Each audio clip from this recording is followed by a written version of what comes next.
अनुसार जिए समृद्ध। आज का विषय मेरे लिए भी काफ़ी गंभीर रहा है, तो आशा करती हूँ कि अंत में सभी अपनी टिप्पणियाँ देके मार्गदर्शन ज़रूर करें। आज हम बात करेंगे कैसे जीवित प्राणियों का निर्माण यानी विकास हुआ। जानवर से इंसान तक का सफ़र कुछ 6 से 7 लाखों वर्ष पहले की कहानी है और इसी कहानी पर थोड़ी चर्चा आज करते हैं। जब भी हम जीवन कैसे शुरू हुआ पर बात करते हैं तो हम केवल जैविक यानी शारीरिक रूप या पर्यावरण के पहेलुओं को समझते हैं, लेकिन सफ़र केवल शारीरिक विकास का नहीं है, आध्यात्मिक रूप का भी है। कहने का अर्थ यह है कि कैसे प्राणियों का रूपांतरित हुआ एक जागरूक प्राणी तक, जिसमें भाव यानी इमोशंस, धारणा, चेतना जैसे इंद्रियों का विकास हुआ। इस चीज़ को और बेहतर समझते हैं। विज्ञान के परिभाषा में जीवन का आरंभ ऊर्जा यानी एनर्जी से हुआ, ऐसा कहा जाता है। पूरे ब्रह्मांड की स्थिरता के बीच कुछ छोटी छोटी ऊर्जा के कण यानी जो एनर्जी पार्टिकल्स हैं, एक लय में घूमने और गति प्राप्त करने लगे और इसी लय या रिदम से जीवन उत्पन्न हुआ। और जब यही ऊर्जा हमारे 5 महातत्वों जैसे पृथ्वी, जल, वायु के साथ मिली, तब हमारे अन्य जीव का जन्म हुआ। तो यह तो है संरचना यानी शारीरिक स्ट्रक्चर के विकास के बारे में। इंद्रियों की कहानी थोड़ी अलग है। जो निर्जीव चीज़ें होती हैं जैसे कि पत्थर, कुर्सी, टेबल, इनमें स्ट्रक्चर तो होता है लेकिन महसूस करने की क्षमता नहीं होती। वहीं जीव दूसरी तरफ अपने अंदर प्रवाह लेके चलते हैं और वही प्रवाह है जो ऊर्जा से बना है, जिसे हम जीवन कहते हैं, जिससे हम महसूस कर पाते हैं, देख पाते हैं, सुन पाते हैं, समझ पाते हैं, यहाँ तक कि प्रतिक्रिया कर सकते हैं।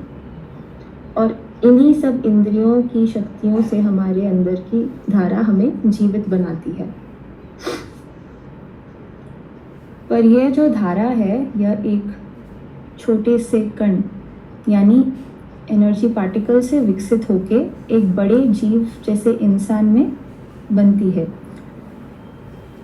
ऋषि तिरुमूलर जी ने कहा, इसे समझते हुए, कि अगर एक गाय के शरीर का एक बाल भी ले लें और उसको 100 या 1000 हिस्सों में देखें, तो जो सबसे छोटा हिस्सा होगा वो एक कण माना जाएगा। कहने का मतलब यह है कि ऊर्जा का जो कण है, यह कण इतना छोटा है लेकिन उसकी प्रवाह की शक्ति बहुत है कि वो एक जीव में रूपांतरित हो सकता है। यही ऊर्जा हमारे अंदर भी चल रही है। यह एक बायोमैग्नेटिक फील्ड बनाती है, जो एक ऐसी करंट जो हमारे अंदर शरीर का हर हिस्सा सब कुछ चलाती है। जब यह ऊर्जा बिना रुकावट के एकदम लय में चलती है तो हम संतुलित यानी बैलेंस्ड और शांत महसूस करते हैं। लेकिन जब यह ऊर्जा परेशान या असंतुलित ना हो तो हम परेशान, टेंशन या शारीरिक, मानसिक या कोई भाविक कष्ट महसूस करते हैं। इससे हम यह समझ सकते हैं कि हर इमोशन, हर सोच और जो कुछ भी हम बोलते हैं, ये सब ऊर्जा के यानी फ्लो जो है, लय को प्रभावित करती है। अब जीवन के साथ साथ ऊर्जा भी नए तरीके से काम करने लगी है। नए इंद्रियों का उत्पन्न होने लगा। जैसे जैसे जीव विकसित हुए, वैसे वैसे हमारे सोचने की और समझने की शक्ति भी बढ़ती गई। शुरू में सबसे पहले हमारे अंदर जो सेंस ऑफ टच यानी छूना, महसूस करना समझ आता था। जो पेड़ पौधे हैं वो महसूस कर सकते हैं, जैसे कि सूरज की तरफ मुड़ सकते हैं, पानी का लय समझते हैं। इन सारे चीज़ को समझते तो हैं, लेकिन इन्हें आसपास की दुनिया का ज्ञान शायद इतना ना हो। अगर यह अपने लिए बोल पाते तो अभी जितना प्रदूषण हो रहा है उसके खिलाफ भी अपनी आवाज़ उठाते। फिर धीरे धीरे नए इंद्रियों का उत्पन्न हुआ। पहले स्वाद, फिर स्मेल, फिर देखना और उसके बाद सुनना। हर एक सेंस जो उत्पन्न होते रहा, जीवन में विकास उसका होने लगा। सिंपल से कॉम्प्लेक्स यानी जीवन को निर्माण हुआ। कहते हैं कि चेतना यानी कॉन्शियसनेस का विकास धीरे धीरे होता गया, एक सिंगल सेंस से लेके 6 सेंसेस तक हुआ। पेड़ पौधों के पास केवल सेंस ऑफ टच था, वो ज़मीन से जुड़े हैं। पर्यावरण में होने वाले छोटे बदलावों से प्रभावित होते हैं। कीड़े मकोड़े जैसे जीव के पास 2 से 3 सेंसेस हैं, जो टेस्ट, स्मेल, उनके द्वारा वो अपना पर्यावरण समझते हैं। जो रेप्टाइल्स हैं यानी कि सांप, कछुए, जो पानी और ज़मीन दोनों में जीते हैं, उन जैसे जीवों में देखने की शक्ति आई। फिर मैमल्स यानी वो जीव जो बच्चों को जन्म दे सकते हैं, जैसे कि हम इंसान इत्यादि में 4 सेंसेस के अलावा सुनने की शक्ति भी आई। इसीलिए हम इन्हें 5 सेंस यानी 5 इंद्रियों वाले जीव कहते हैं। हम ज़्यादा जागरूक होते हैं, अपने भावों को और आसपास की दुनिया को बेहतर समझते हैं। हर पड़ाव पे हर एक सेंस का विकास होने पर एक जीव सिंपल से कॉम्प्लेक्स होता गया और समझने की शक्ति उसमें बढ़ती गई और चेतना का विकास भी होता रहा। हमारे शरीर में 5 कर्मेंद्रियाँ होती हैं। इनका काम है मूवमेंट करना, अपने आप को एक्सप्रेस करना और जो बेसिक नीड्स हैं, हमारी ज़रूरतें हैं, उन्हें पूरी करना, जैसे कि खाना ढूंढना इत्यादि। यही कर्मेंद्रियाँ हमें दुनिया से जुड़ने में मदद करती हैं। हम चल सकते हैं, बोल सकते हैं और अपने ज़रूरत के काम कर सकते हैं। लेकिन जब इंसान का निर्माण हुआ तब उसके साथ एक और sense I, 6th sense, consciousness यानी चेतना की। यह एक ऐसी शक्ति है जिससे हम सोच सकते हैं, कल्पना कर सकते हैं और चिंतन कर सकते हैं। सबसे ज़रूरी, बाकी सेंसेस हमें बाहर की दुनिया से ज्ञान देती है, लेकिन चेतना हमारे ही मन के अंदर झांकने की शक्ति देती है, जिससे हम सोच सकते हैं, समझ सकते हैं और चीज़ों का मतलब निकाल सकते हैं। इसीलिए इंसान का विकास सिर्फ शारीरिक या बायोलॉजिकल नहीं है, यह एक भीतरी विकास भी है। जब जागरूकता खुद को समझ आती है, वहीं से वास्तविक विकास शुरू होता है। इस 6th सेंस के द्वारा ही इंसान सोचने, महसूस करने और कल्पना करने लगा है। वो सितारों को देखकर सोच सकता है कि हम कहाँ से आए। वो दूसरे के दर्द या खुशी को महसूस कर सकता है। वो कुछ नया बना सकता है, सपने देख सकता है, कोई भी काम की प्रक्रिया को सोच के उसे मुमकिन कर सकता है। यह सेंस हमें वो सब दिखाता है जो आँखों से नहीं दिखता, वो सब सुनाता है जो शायद कानों से नहीं सुना जा सकता, और वो सब समझाता है जो भौतिक समझ के परे है। और इंसान की वृद्धि में ज्ञान प्राप्ति के बाद यही इंसान का असली सफ़र है, जब इंसान चेतना द्वारा खुद को पहचानने लगता है। मैंने जो एंथ्रोपोलॉजी में पढ़ा है यानी मानव विज्ञान, वो भी कुछ ऐसा ही कहती है कि हम सिर्फ शरीर नहीं हैं, हम शरीर, दिमाग और आत्मा का एक संयोग है।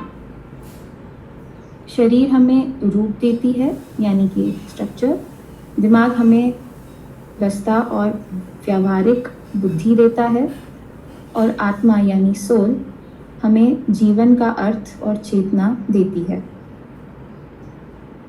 जब ये तीन एक साथ में काम करते हैं तो जीवन संतुलित और सार्थक लगता है। लेकिन जब ये एक दूसरे के विपरीत काम करते हैं तो हमें परेशानियां होती हैं, चाहे वो शारीरिक हो या मानसिक हो। हमारी चेतना 3 प्रोसेसेस से काम करती है: सोचना, अनुभव करना और समझना और विवेक से फैसला लेना, जिसे हम कहते हैं कॉग्निशन, एक्सपीरियंस एंड डिस्क्रिमिनेशन। पहले हम इंद्रियों के द्वारा दुनिया को महसूस करते हैं, फिर अनुभव बनाते हैं, फिर उसी अनुभव के ऊपर सोच विचार करके जीवन का सार सीखते हैं। जब ये 3 चीज़ें स्पष्ट होती हैं तो धारणा विजडम में बदल जाती है। हमारे शरीर का रूप भी इस कहानी को बताता है। जब लिविंग बींग्स विकसित हुए, उनके अंदर नए अंग बनने, जैसे कि हड्डियां बनी, नर्वस सिस्टम, दिमाग। जब अन्य जीव ने सीधा चलना शुरू किया, ज़्यादा ऊर्जा सिर की तरफ जाने लगी और वहीं पे दिमाग विकसित हुआ यानी ब्रेन। लेकिन इंद्रियों के अपने सीमाएं हैं, वो हमें सिर्फ बाहर का जो एक सरफेस लेवल जो समझ है उसे दिखाते हैं, शायद अंदर की सच्चाई नहीं। जब हम सिर्फ देखने, सुनने, महसूस करने तक सीमित रहते हैं तो हम बाहरी दुनिया तक ही सीमित रहते हैं। लेकिन जब सिक्स्थ सेंस जगती है हमारे अंदर और हमारे चारों ओर जो दिव्य शक्ति है, हम उसे देखने लगते हैं। पुराणों में कहा गया है कि जो 5 इंद्रियों को समझता है वही धरती पे सही तरह जी सकता है। इंद्रियों को समझना, उन्हें मास्टर करना कहते हैं, और उन्हें मास्टर करना ही उनसे ऊपर उठना है। इसका लेकिन यह मतलब नहीं कि हम इंद्रियों को अपनाएं ना, रिजेक्ट करें, बल्कि उनके पार जाकर उस दैविक महाशक्ति को देखें जो उनके थ्रू शायद फ्लो कर रहा है। हर सेंसेशन, हर वो चीज़ जो हम महसूस करते हैं, एक बायोमैग्नेटिक वाइब्रेशन है। जब हम गुस्सा होते हैं, ऊर्जा संतुलन से हट जाती है। जब डर लगता है, यह ऊर्जा कम हो जाती है। जब हम शांत होते हैं, यह शायद काफ़ी स्मूथली फ्लो करती है। और जब हम ध्यान करते हैं, यह ऊर्जा स्थिर और संतुलित हो जाती है। ध्यान ही सिक्स्थ सेंस का पहलू है। यह वही अवसर होता है जब जागरूकता अंदर की तरफ जाती है और अपने वास्तविकता से मिलती है। इस ध्यान में हम महसूस करते हैं जो करंट हमारे अंदर फ्लो कर रही है वही सब में है, हर जीव में है, हर वृक्ष में है, हर सितारे में है, हर निर्जीव वस्तु में भी है। यही है इंसान के विकास का असली लक्ष्य। जब हम विविधता यानी डाइवर्सिटी के पीछे एकता को ढूंढते हैं, देखना शुरू करते हैं, गति के पीछे छुपी हुई स्थिरता को महसूस करते हैं और हर रूप के अंदर छुपा हुआ जीवन पहचानते हैं, वो दैविक महाशक्ति को पहचानते हैं, तो वहाँ से एक नया दृष्टिकोण जन्म लेता है। पौधा सिर्फ महसूस करता है, जानवर सेंसेस से काम लेता है और इंसान चिंतन करता है। और जब ये चिंतन और भी गहरा हो जाता है तो वो बोध यानी रियलाइजेशन बन जाता है। तो ये जो विकास है यह सिर्फ शरीर का बदलाव नहीं है, यही तो चेतना के बढ़ने की कहानी है। एक इंद्र यानी एक सेंस से 6 तक हर पड़ाव, हर स्टेप एक नया अध्याय है चेतना की कहानी का। बीज बदल के वृक्ष बन जाता है, जो हमारे अंदर एक एक सेल है उससे मनुष्य बना है, और ये सब एक दिव्य परिवर्तन का ही एक हिस्सा है जो आज भी चल रहा है हमारे अंदर भी और बाहर भी। जब यह समझ अंदर से आती है तो मनुष्य दयालु और करुणामय बन जाता है, क्योंकि जब यह महसूस होता है कि सभी प्राणी एक ही जीव शक्ति से चल रहे हैं, तब किसी को दर्द देना संभव ही नहीं है। यही है चेतना का मूल, जीना जागरूकता से, करुणामय भाव से और सत्यता के साथ। इसीलिए अब वक्त है अपनी चेतना का इस्तेमाल समझदारी से करने का। चेतना को बढ़ाएं, ऊर्जा को संतुलित रखें और जियो सबके साथ सामान्य रूप से। और इसकी सबसे खास बात यह है कि ये पूरी कहानी हम सबके अंदर छुपी हुई है। तो ज़रूरी है कि हम ये जो एक कनेक्शन है उसको याद रखें। सिर्फ एक व्यक्ति की तरह ना जिएं, बल्कि इस ब्रह्मांड को समझकर उसके एक हिस्से के रूप में जिएं और अपनी चेतना को बनाएं अपना मार्गदर्शक, जो हमें ले चले समझने, दया और शांति की ओर। और इसी से मैं अपना सुविचार आज समाप्त करना चाहूँगी और चाहूँगी कि जो भी टिप्पणियाँ हैं ज़रूर अपना आगे रखें और मार्गदर्शन करें। धन्यवाद।